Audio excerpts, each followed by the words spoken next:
Hey girls, welcome back to my channel. Today I'm back with a tea that I promised. I'm going to talk about immigration, what and how to move abroad. That was stupid.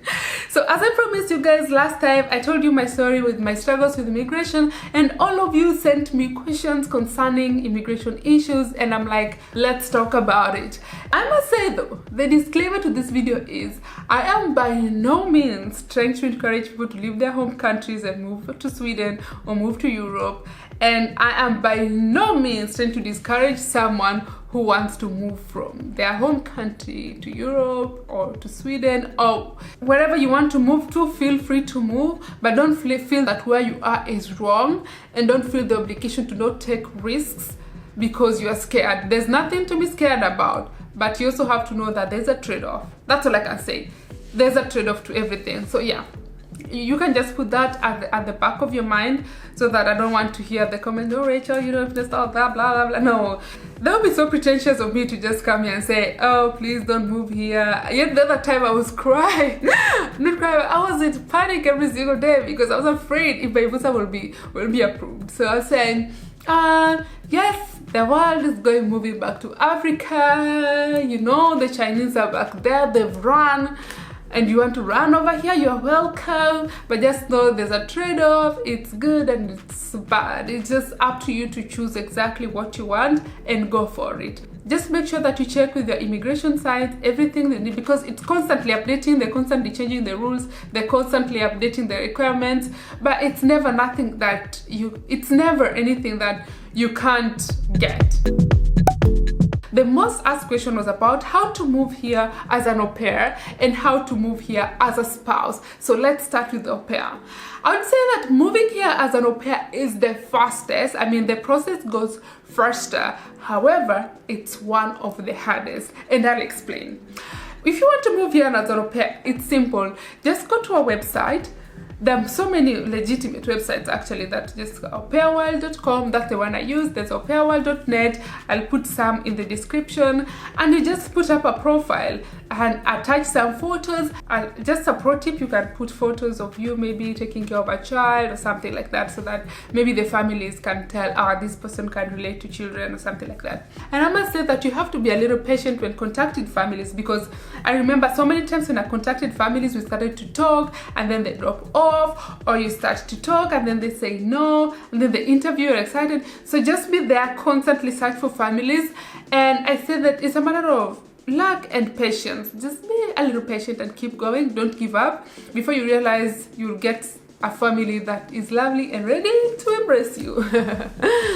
Okay, now once you've gotten the family, the next step is the processes that you need. First, you need a valid passport, of course, and you need a written invitation letter from the family. You also need insurance that you can get. You can easily get insurance from whichever country you have. That's a health insurance. And you also need a letter of admission into a school. This is where you learn the language and all that, because it's important if you come as an au pair that you have to integrate. It's part of the terms and conditions of moving as an au pair. So it's your time, you send this, and normally the family that you're going to visit will provide you with extra information just in case they need it. But I know they just check, does this family have extra place for you to stay? Can they sustain you? I mean, financially, do they have money? And all that kind of stuff. Normally, most families that ask for au pairs, yeah, they have that kind of thing going on. So it's not so hard. You send your application, and I'm saying for me, it took about a couple of days actually before I got a response, and the whole process took about 2 weeks. That's why I say the au pair work permit visa. The au pair work permit visa is the fastest, and before you realize, you'll be here. I must say this though, almost every person who I know who's moved abroad as an au pair, they kind of have a horrific story. So I would say that if you see single dads run, families that don't necessarily run, it's hard to analyze people over online, but sometimes when you talk to people, you can kind of get. So it's nice to be quite aware of what you're doing and who you are talking to. Most families, I think, that look for au pairs, they tend to be people who are just looking for house girls, and I must say that house girl job is not easy, especially if you're back at home. I don't know, Most of us, I think, we grew up having house girls. By the way, I have so much respect for house girls. It's not a joke. So if you're just a normal person living your normal life, just reconsider before you say you want to be someone's au pair or house girl, because if you come as an au pair, they might turn you into a house girl and really abuse you. So just think about that. But if you're hardworking and you don't care, you are focused, whatever you want to do, you can take it.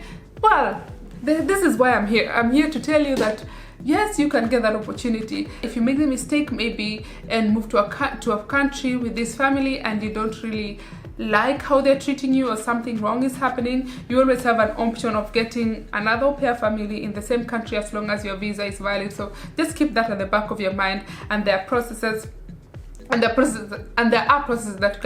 you can follow to make sure that you get that. Secondly, the T of the spouse visa. This is the most asked one actually. I would say moving as a spouse takes the longest, but still is the easiest. And by easiest, I mean if your relationship is legitimate. I don't mean those relationships where you met someone 2 days ago and you already want to meet them, you already want to live with them. No, I mean a relationship that has actually developed. You guys have seen each other, you've met, you are a real couple. It's just that the distance part that is not working. You need your passport, you need an invitation letter, and all the documents that they normally ask for. Normally it goes just fine, because if your partner works, they have a decent income, they have space to accommodate you, they can take care of you. You don't necessarily need a bank statement on your side. For example, you're like, I'm a student, where do I get it? Because I get a lot of that. I'm a student, where do I get a bank statement? Or what do I do? No, if the person you're going to live with is secure financially, normally you don't need that. However, if you're going to move in with someone, I would always advise keep some money seized just in case you need to run. Okay, in case you need to run, you need some money. So don't buy everything and use the money to buy your ticket and fly away. You can't just have something. Like I said in my videos, you don't know someone, yes, you got it, until you live with them. Yeah, so it's important to have some kind of backup just in case things go wrong. And if you move abroad as a spouse, you guys live together. After about 3 years, you're entitled to have a permanent permit, and before you realize, you have your citizenship. And that is the advantage of that, because unlike someone who moved in as an au pair, the visa is only valid for a year, and for some countries it's 2 years. So this is 2 years of just au pair work, and then you have to figure out something else after that. If you want to stay longer, if you want to continue, if you want to work, you have to figure out other ways. Other than that, you might have to go back home. The next thing is about the interview, because a lot of you are like, Rachel, what do I do? How do I prepare? What kind of questions do they ask? Okay, I'm here to tell you that it's so impossible to pass. No, I'm kidding. The kind of questions that they ask are quite tricky and also easy. They're easy in the sense, if you live with someone, or if you really know someone, or if you're really together, it would not be so hard to answer.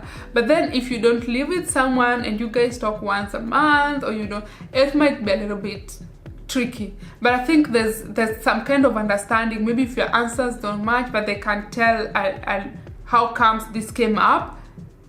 But there are instances where people are lying, but then there are instances where there's a small misunderstanding, and then there are instances when there's bigger misunderstandings. But I can tell you that it's quite unpredictable. So I think the only thing that can keep you safe when it's question about interviews at immigration is making sure you are in a real relationship. Just do that. Don't do anything fishy. Just that simple. Do that and it will be fine.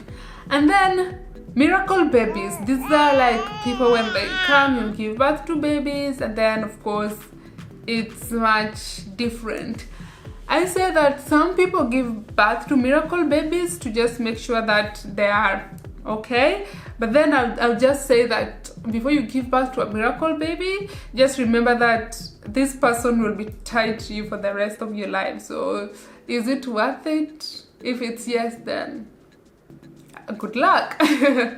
Yes. Okay, with that said, guys, I know I probably have a lot of follow-up questions, and I try to answer you guys individually in the comment section. If you guys like this video so much and give it thumbs up and share it and all that stuff, then I'll do a follow-up video to do with school and work. Other than that, it was nice talking to you guys about this. I'll reply to your comments, and I'm premiering the video. Thank you guys for watching, and see you in my next video. Love you so much. Guys, I am so excited.